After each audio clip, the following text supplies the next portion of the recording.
ये 10th का mathematics में रियल नंबर है पार्ट 27 और इस टाइप का हिसाब बोर्ड एग्जाम में पूछता ही पूछता है, चाहे एनसीईआरटी कहते हैं सीबीएसई का बोर्ड हो या स्टेट लेवल का। एलसीएम एचसीएफ है, महत्तम समापवर्तक और लघुत्तम समापवर्तक। तो इससे पहले वाला पार्ट में तुम लोगों को लघुत्तम समापवर्तक एलसीएम की क्या परिभाषा होती है तथा महत्तम समापवर्तक इसकी क्या परिभाषा होती है, तो ये परिभाषा बतलाए थे। इसमें थोड़ा लाइन से हट करके बातें हैं। जैसे पहले समझ लो, हम हिसाब को नहीं बनाने जा रहे हैं, हम थ्योरी बतला रहे हैं। अब कह रहा है 6 और 20, क्वेश्चन को छोड़ो, 6 और 20 का ये एचसीएफ निकालना है, महत्तम समापवर्तक। तो बचपन में तू लोग जो पढ़ा होगा, बड़ी संख्या में छोटी से भाग दे देंगे महत्तम समापवर्तक निकालने के लिए।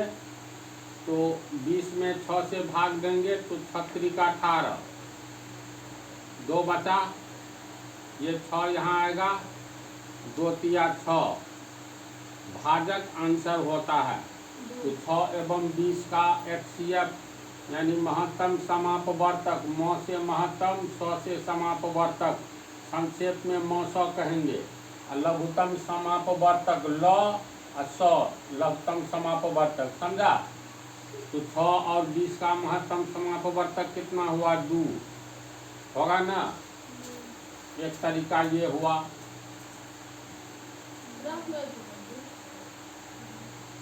इसके बाद जो है ये पहला तरीका निकालने का।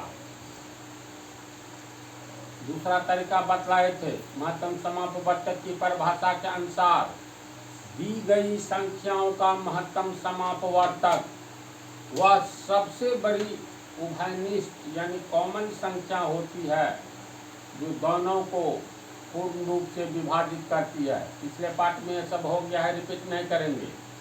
तो उसके द्वारा एक अलग विधि हुआ। अब जो पूछता है ये हिसाब सब टाइप का, तो इसकी एक अलग विधि है। तो 6 और 20 का महत्तम समापवर्तक 2 कैसे हुआ, तू लोग इसको जान ली ना। अब 6 का अलग विधि रखो, देखो 6 का अभाज्य गुणनखंड निकालेंगे। अ से अभाज्य गुणनखंड, तो 2 तिया 6, तीसरा कोई अंक नहीं होगा। एक तो सब में गुना रहता है, एक को छांट कर चलो। इसका अर्थ हुआ ये 2 है, ये 3 है, तो इसको हम लोग लिख सकते हैं, जिसका पावर पूछ रहे हैं उसका पावर 1, तो 2 का पावर 1, और 3 है एक बार तो 3 का पावर 1। अब 20 का अभाज्य गुणनखंड निकाल लो। अभाज्य गुणनखंड, तो 2 दूनी 4, 5 20, तीनों मतलब 2 भी अभाज्य संख्या और 5 भी अभाज्य संख्या है। तो 2 बार आया है, तो 2 का पावर 2 लिख सकते हैं, गुने 5 का पावर 1। अब 6 और 20 के अभाज्य गुणनखंड में ध्यान से देखो तो 3 इसमें नहीं है, नहीं न है, 5 इसमें नहीं है, लेकिन 2 6 के अभाज्य गुणनखंड में भी है और 2 20 के अभाज्य गुणनखंड में भी है। तो दोनों उभयनिष्ठ को कॉमन को हम लोग निकाल लेंगे। 2 का पावर 1 है 6 वाला में, 2 का पावर 2 है 20 वाला में। तो एक ही संख्या का न्यूनतम पावर, न्यूनतम का मतलब कम से कम, तो यहाँ पर इस 2 का पावर 2 है, इस 2 का पावर 1 है, तो न्यूनतम पावर वाला अंक आंसर होगा। कहने का अर्थ 6 का अभाज्य गुणनखंड निकाल लिए हम लोग, 20 का अभाज्य गुणनखंड निकाल लिए।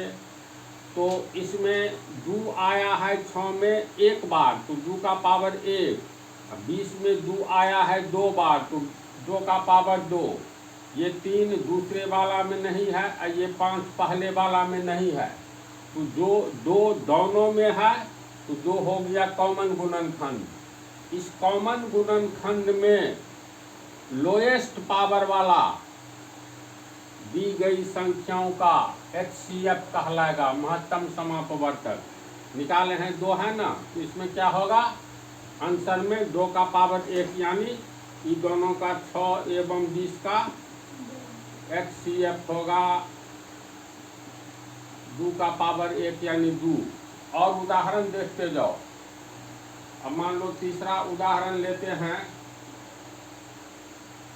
मान लो 30 लिए और 45 का निकालना है HCF। तो 30 का कितना हो जाएगा अभाज्य गुणनखंड, तो 30 में 2 से भाग देंगे तो 2 गुने 15, 15 को तोड़ेंगे तो 3 पंचे 15। सबसे अच्छा होता है डायरेक्ट लिखते हैं, कोई दिक्कत हो तो 30 का निकालना है ना तो 30 अलग से लिखो, 2 से भाग दो तो 15 आएगा, 2 से अब नहीं लगेगा, 3 से 2, 3 पंचे 15, फिर 5 से 2, 1 आ गया तो ख्याला खत्म, 1 छोड़कर बाकी लिख लो। 2 गुने 3 गुने 5, 2 गुने 3 गुने 5, इसमें हो गया 2, एक बार है 2 का पावर 1, 3 का पावर 1, 5 का पावर 1। दूसरा है 45। अब 45 का अभाज्य गुणनखंड निकालेंगे तो 3 या 9 पंचे 45, ऐसे करके भाग देंगे तो यही रिजल्ट आएगा। 3 2 बार आया तो 3 का पावर 2 गुने 5 एक बार है 5 का पावर 1। अब दोनों में कॉमन कौन कौन है, 2 नीचे में नहीं है, नहीं है, 3 है, तो पहला हो गया 3 का पावर 1 और 3 का पावर 2। 5 इसमें भी है, 5 इसमें भी है, तो दोनों में 5 का पावर 1 है। पहले वाला में 5 का पावर 1 और दूसरे वाला में 5 का पावर 1। तो 2 तरह की संख्या, 3 भी कॉमन है और 5 भी कॉमन है।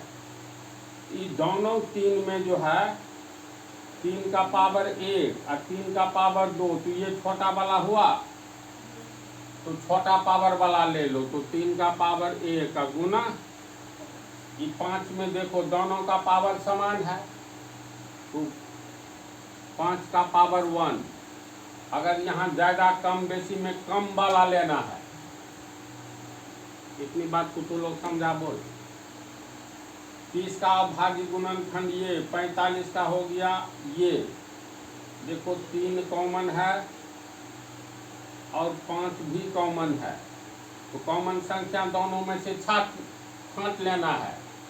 कॉमन में सबसे कम वाला, जैसे इस 3 का पावर 2 है, इस 3 का पावर 1 है, तो कम पावर वाला लेंगे तो ये 3 का पावर 1 लिए जो दोनों में कॉमन है। फिर ये 5 जो है 30 के अभाज्य गुणनखंड में भी है, ये भी है, दोनों का पावर 1 है, मिल गया, कम बेसी वाला बात नहीं है, तो कोई एक ठो ले लो, तो ये दोनों में से एक ले लिए। 3 पंचे 15। कैसे कैसे हो रहा है समझ रहे हैं ना तरीका। तो 30 45 का HCF हो गया 15, अलग से निकाल लो ये बच्चा वाला विधि के द्वारा, तो देखो कितना होता है।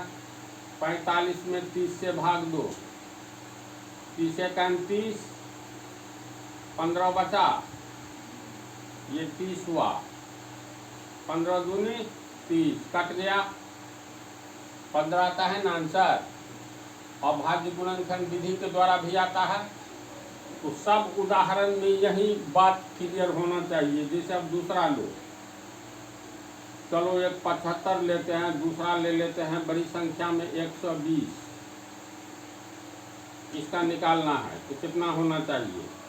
तो 75 का अभाज्य गुणनखंड निकालेंगे तो धीरे धीरे अपने एक के लाइन में लिख लोगे, शुरू में नहीं दिक्कत होती है तो फिर 3 से भाग दो, 2 से नहीं लगेगा, सीधे कट रहा है, कट रहा है ना, तो टूटी हुई संख्याओं में लिखेंगे 3 पंचे 15।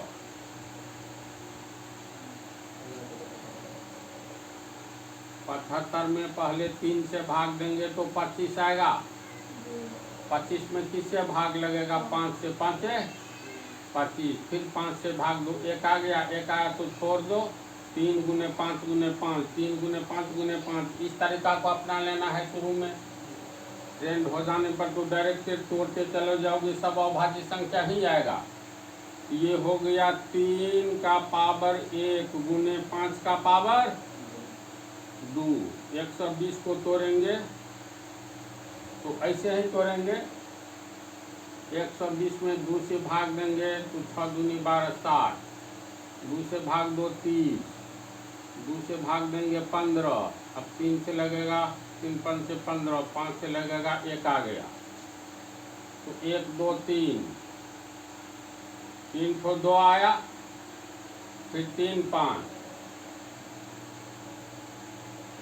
अब पावर में 1 2 3, 2 आया है 3 बार, 3 एक बार आया है, 5 आया है 1 बार।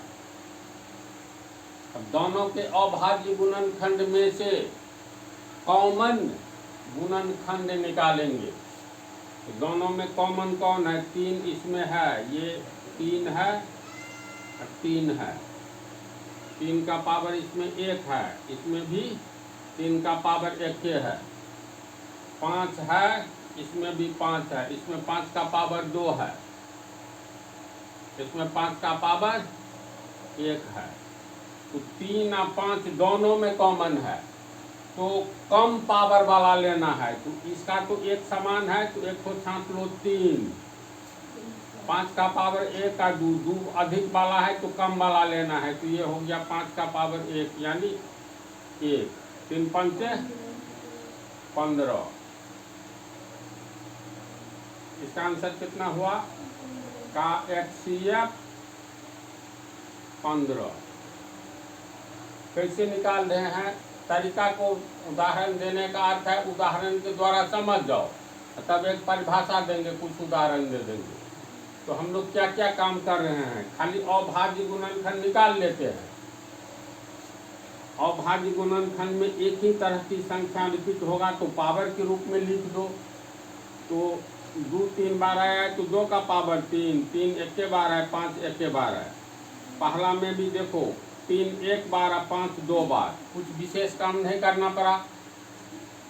फिर दोनों में जो कॉमन गुणनखंड है, कॉमन गुणनखंड में इसको अलग से लिख लो। जैसे इसका लिख लिए हैं, इस लाइन में इसका लिख लिए, यही दोनों कॉमन है ना।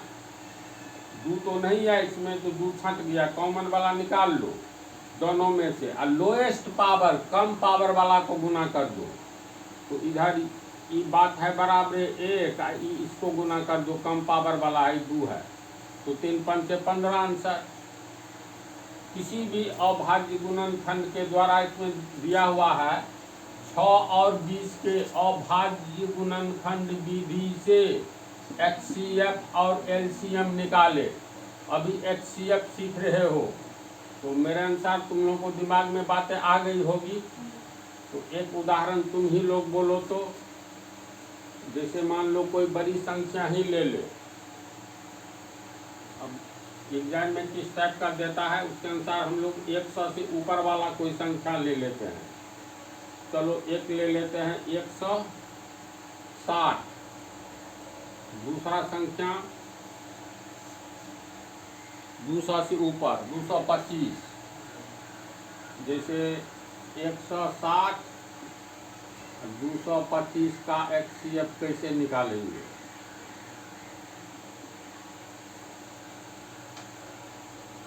तो सबसे पहले क्या करना है?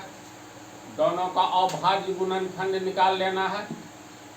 तो 160 का अभाज्य गुणनखंड बराबर, तो 160 को जो है ना अलगों से 10 अलग कर लो। ये 16 है, 1 सुना है तो 16 नहीं 160, ये भी तरीका है।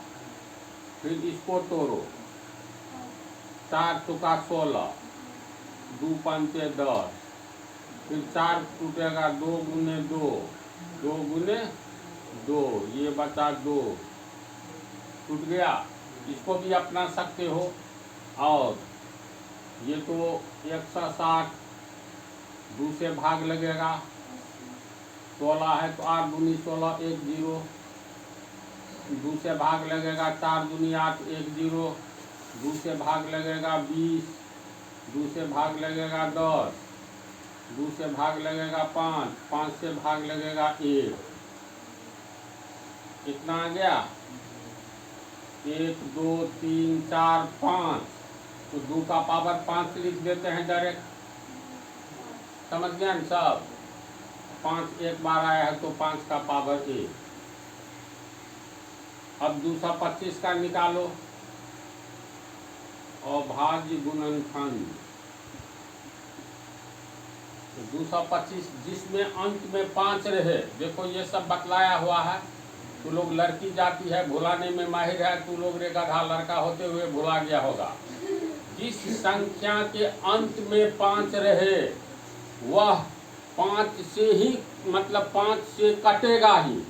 कोई भी संख्या बड़ी, छोटी से बड़ी संख्या ले लो, रिजल्ट है 5 से कट जाएगा। अंत में 5 है ना, तो 225 में सीधे 5 से भाग दो। 5 खुद अभाज्य संख्या है।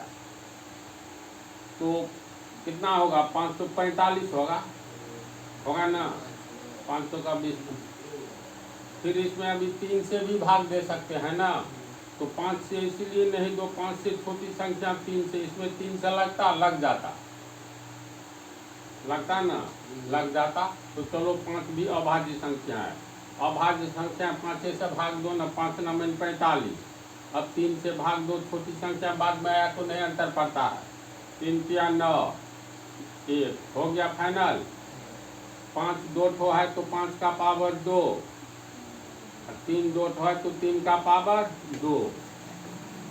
यहाँ तक बुद्धि की आवश्यकता नहीं है।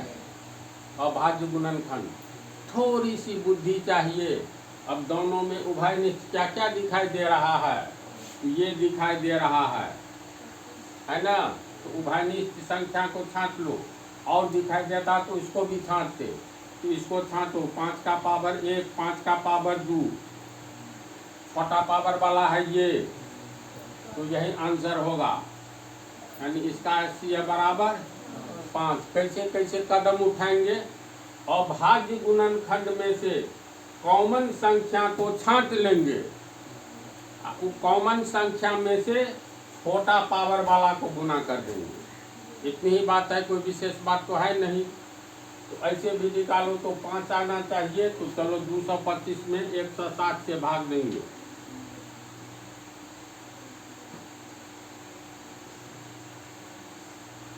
ठीक है जी, 160, 65 दूनी 130, कितना हुआ? 30। फिर 65, 3 दूनी 60, 5 बचा और 30 को काटने जा रहा है। 5 सके 30, 5 हुआ। बात मिल रही है? तो मेरे अनुसार तो लोग इसका, ये इस टाइप की बात को समझ गए हो। तो अब समझाना आसान है। पहले HCF का अभाज्य गुणनखंड के आधार पर एक नई परिभाषा लिखो। दिमाग में देखते, तुम लोग को जितना समझाए हैं इसका ही निचोड़ है। ये परिभाषा खाली ठीक से देख लो। दी गई संख्याओं का, चाहे 2 संख्या रहे, 3 संख्या रहे या उससे ज्यादा रहे, दी गई संख्याओं का HCF दी गई संख्याओं के अभाज्य गुणनखंडों में से, जैसे ये 2 संख्या है, दोनों का अभाज्य गुणनखंड निकाल लिए। इसमें से, दोनों में से कॉमन गुणनखंड, तो दोनों में से कॉमन गुणनखंड निकाल लिए। कॉमन गुणनखंड के न्यूनतम घात वाले संख्याओं के गुणनफल को कहते हैं। ये दोनों में जो कॉमन है, तो कॉमन तुमको इस दोनों में देखो, ये मात्र 5 है ना? अब 5 में न्यूनतम घात वाला, यहाँ पर 5 का घात 2 है, यहाँ पर 1 है, तो न्यूनतम घात वाला होगा। 1 से अधिक होगा तो इसका गुणनफल हो जाएगा। एक हो उभयनिष्ठ आएगा तो दोनों में से न्यूनतम घात वाला आंसर होगा। इसको तुम लोग उतार लो। अब ये तीनों हिसाब चला गया पार्ट 28 में।